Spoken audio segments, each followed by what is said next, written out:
Thank you. Fellow Toastmasters, and our guests, and particularly Catherine. It's a great deal of pleasure to evaluate your speech today because, number one, I know how important it is to you as you prepare it and use it professionally.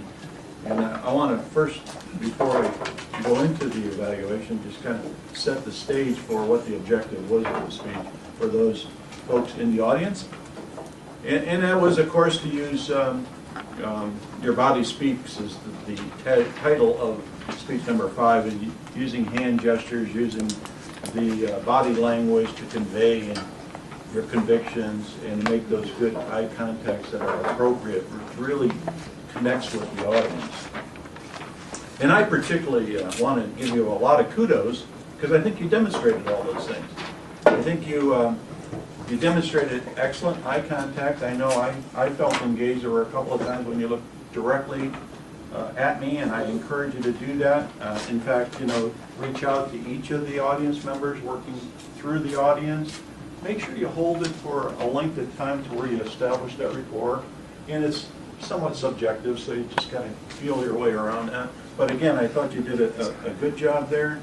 Your hand gestures, I thought you demonstrated them very well when you demonstrated them. There were a couple of times when you did stage rest, that I'll call, where perhaps you might want to think about alternatives. Now, given your current state, maybe it's natural to hold your arms like this more than you would have done in a different situation. But generally speaking, it's kind of a... Did I say that technically?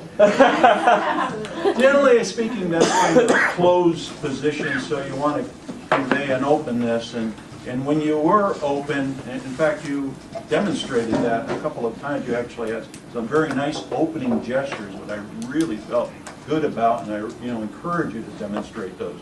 The other gesture that you used that I particularly liked, and also would encourage you, particularly when you're trying to ask for money, is that sincerity. You had this, you used this a number of times, and of course that's the old prayer message, right?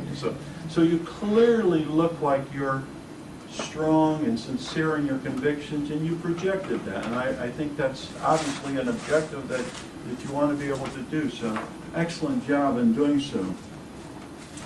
A couple of suggestions is one, know the room. And what I mean by that is, and this is a challenge to all of us that use visual aids, come in early enough to where you understand the dynamics of the tools that you're going to work with. So that's extremely important to know the room. And the second thing with visuals, and this is really outside of your objective for this speech, but given that it's important for you to have these skills, I'd like to share it with you, is watch and don't talk to the slides. What you want to do is be able to position the room to where you can either have a visual of what you're showing there, a little handout, just print out the slide deck, and always face the audience and just refer to the slide. That way, much more effective, and the voice will project better. You have a tendency, most people have a tendency to talk down when they're talking to the slide and doesn't come across well. All that said and done, though, I think you demonstrated the prodigy of conveying your convictions right away. I don't know, I tried to get that in there somewhere. But thank you very much, Catherine. It was well done, and I appreciated it.